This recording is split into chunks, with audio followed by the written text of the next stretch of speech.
सब कुछ झूठा हो सकता है, लेकिन भगवान के सामने बहाए आंसू नहीं। प्रेम का मतलब सिर्फ प्रेम नहीं होता। प्रेम का मतलब सम्मान और विश्वास होता है। वह सम्मान और विश्वास जो प्रेम से परे है। जब आप प्रभु के साथ जुड़ जाओगे तो आपकी परीक्षा आरंभ हो जाएगी। कुछ लोग इसे दुख समझते हैं, तो कुछ लोग प्रभु की कृपा, छल, कपट, पाप का फल इसी धरती पर भोगना पड़ता है। याद रखना, समय किसी को क्षमा नहीं करता। सफलता का मतलब यह नहीं कि आपको किसी दूसरे से बेहतर बनना है, बल्कि सफलता का मतलब है जो आप अभी हैं उससे बेहतर बनना। वो कठिन परीक्षा लेता है मगर सहन करने की शक्ति भी देता है। आपकी जिंदगी में कुछ नहीं बदलेगा जब आप खुद को नहीं बदलेंगे। मुंह पर सच बोल देने और गुस्सा कर लेने वाले लोग उन लोगों से करोड़ों गुना बेहतर हैं जो आपके सामने कुछ और है और पीठ पीछे कुछ और है। किसी का दर्द समझने के लिए इंसान के अंदर का इंसान होना जरूरी है। कौवा कोयल की आवाज को दबा सकता है, मगर खुद की आवाज मधुर नहीं बना सकता। उसी तरह निंदा करने वाला व्यक्ति एक सज्जन को बदनाम कर सकता है, मगर वह खुद सज्जन नहीं बन सकता। अगर अकेलापन है तो उसे एक वरदान समझो, क्योंकि परमात्मा ने तुम्हें खुद में सुधार लाने का थोड़ा अधिक समय दे दिया है। अकेले रहने का आनंद सीख लो, क्योंकि कोई भी हमेशा के लिए आपके साथ नहीं रहेगा। वक्त की एक आदत बहुत अच्छी है, जैसा भी हो गुजर जाता है। कामयाब इंसान खुश रहे या ना रहे, खुश रहने वाला इंसान कामयाब जरूर हो जाता है। किसी का साथ होना ही सबसे ज्यादा कीमती हो जाए, वह रिश्ता जिंदगी का सबसे बड़ा हासिल होता है। जब सुखी हो तो भगवान को मत भूलना, और जब दुखी हो तो भगवान पर विश्वास रखना। उन्हें छोड़ देना उचित है जो आपके होने का मूल्य नहीं जानते हो। यदि जगत में पर्दे एक कार्य मनुष्य द्वारा संभव होता तो मेरा अस्तित्व ही नहीं होता। जहाँ से तुम्हारे रत्नों का अंत होता है, वहीं से मेरा अर्थात ईश्वर का कार्य प्रारंभ होता है। बच्चा क्या खाएगा, क्या पिएगा, क्या पहनेगा, इसका ध्यान बच्चा नहीं उसकी माँ रखती है।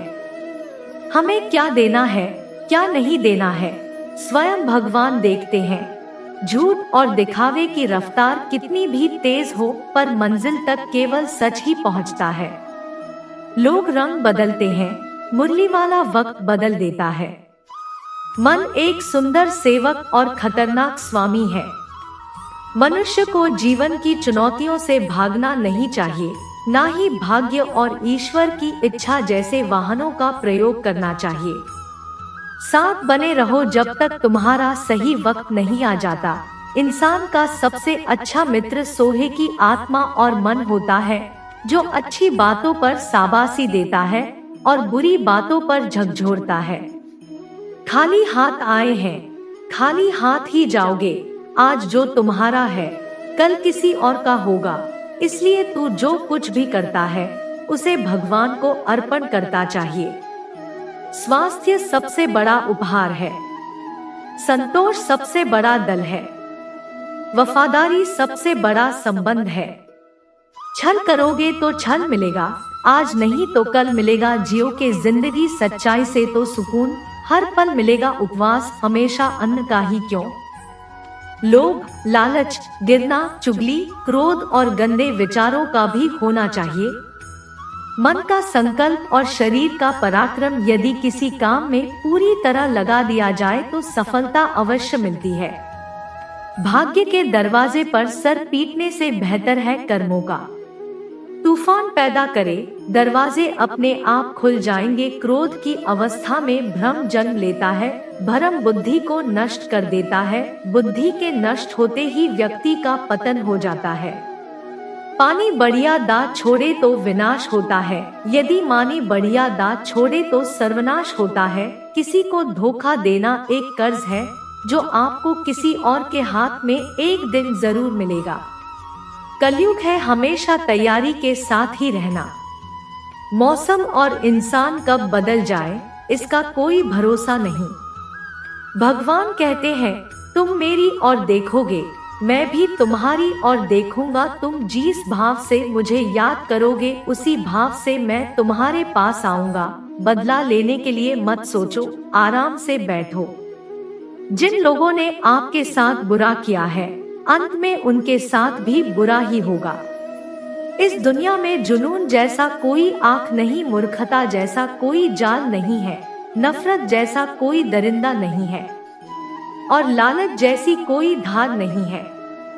प्रसन्नता का कोई मार्ग नहीं है, बल्कि प्रसन्नता ही एक मार्ग है। अगर आप सही दिशा में हैं, तो चिंता मत कीजिए, बल्कि उस दिशा में चलते रहिए। ऐसा करने से अवश्य ही आप अपने लक्ष्य को प्राप्त कर लेंगे। इस पूरी दुनिया में सबसे ज्यादा कीमती है समय, इसलिए बर्बाद ना करें, नहीं तो अंत में आपको पछतावे के अलावा कुछ नहीं मिलेगा। जिंदगी में अपनी तुलना किसी से मत करो। जैसे चांद और सूरज की तुलना नहीं की जा सकती, क्योंकि दोनों ही अपने वक्त पर चमकते हैं। यदि किसी काम को करने में डर लगे तो याद रखना, यह डर संकेत है कि आपका काम वाकई में बहादुरी से भरा है। ख्वाब जिनके ऊंचे और मस्त होते हैं, इम्तिहान भी उनके जबरदस्त होते हैं। हौसले भी उनके कई बार पस्त होते हैं, लेकिन जुनून में वह बदमस्त होते हैं। पहाड़ की ऊंचाई आपको कभी आगे बढ़ने से नहीं रोकती, बल्कि आपके जूते में पड़े कंकड़ आपको आगे बढ़ने से रोकते हैं। निकाल फेंको उस कंकड़ को, सिर्फ मरी हुई मछली को पानी का बहाव जलाती है। जिसमें मछली में जान होती है, वह मछली अपना रास्ता खुद बनाती है। अपने हौसले को यह मत बताओ कि तुम्हारी परेशानी कितनी बड़ी है। अपनी परेशानी को बताओ कि तुम्हारे हौसले कितने बड़े। सफल वो नहीं जो अपने दुश्मनों पर विजय प्राप्त करता है, बल्कि सफल तो वो है जो अपनी इच्छाओं पर भी विजय प्राप्त करता है। अगर केवल इसलिए आपने अपने सपनों पर काम करना बंद कर दिया है क्योंकि किसी को लगता है कि आप उसे नहीं कर सकते, तो आपका सपना नहीं है, वो बस आपकी एक छोटी सी इच्छा है। जो लोग आपको नजदीक से नहीं जानते, उनकी बातों को दिल पर मत लो, आगे बढ़ो और कुछ करके दिखाओ। जिंदगी में अच्छे लोगों की तलाश मत करो, बल्कि खुद अच्छे बन जाओ। आपसे मिलकर शायद किसी की तलाश पूरी हो जाए। यदि आप और नहीं सकते तो दौड़, यदि आप दौड़ नहीं सकते तो चलो, अगर आप चल नहीं सकते तो रेंगते हुए चलो, लेकिन हमेशा आगे बढ़ते रहो। एक बार गुरु ने अपने शिष्य से पूछा, क्या आप जानते हैं, हमारे अंदर एक बड़ा युद्ध निरंतर चल रहा है। जब सारे ऐसे से चुप रहे तब गुरुजी बोले, वास्तव में सबसे बड़ी लड़ाई हमारे अंदर दो भेड़ियों की है। एक काला भेड़िया जो क्रोध, इंसान, अहंकार, दुख, गलानी, लालच, चोर, झूठ की भाषा बोलता है। दूसरा सफेद भेड़िया जो आनंद, प्रेम, दया, विचार और सद्भावना की भाषा बोलता है। इसी लड़ाई के सुर में हम पहले से मौजूद मन की शांति भूलकर उसे कहीं और ढूंढने की कोशिश करते हैं। गुरु ने कहा, हमें इस लड़ाई किस ओर से कोई नहीं बचा सकता। यह लड़ाई मेरे अंदर ही चलती है और यह आपके अंदर भी है। जिससे ने गुरु की बात ध्यान से सुनी और पूछा, गुरुजी, तो इस लड़ाई में जीत किसकी होगी? गुरुजी ने कहा, वही भेड़िया जीतेगा जिसे तुम खाना दोगे। खाना देने का मतलब है हमारे पास शक्ति है ध्यान देने की। हम जिसे भेड़ियों की बातों पर ध्यान देंगे वो बड़ा ताकतवर होता जाएगा। इसलिए हमेशा क्रोध से पहले दया चुनना चाहिए, लालच से पहले उदारता, चिंता से पहले शांति और स्थिरता जोड़नी चाहिए और चरण से पहले सद्भावना को चुनना चाहिए। दैनिक गीता उपदेश के लिए हमारे चैनल गीता ज्ञान को सब्सक्राइब करें और आने वाले वीडियो नोटिफिकेशन के लिए बेल आइकन को भी दबाएं। सदा सुखी रहो।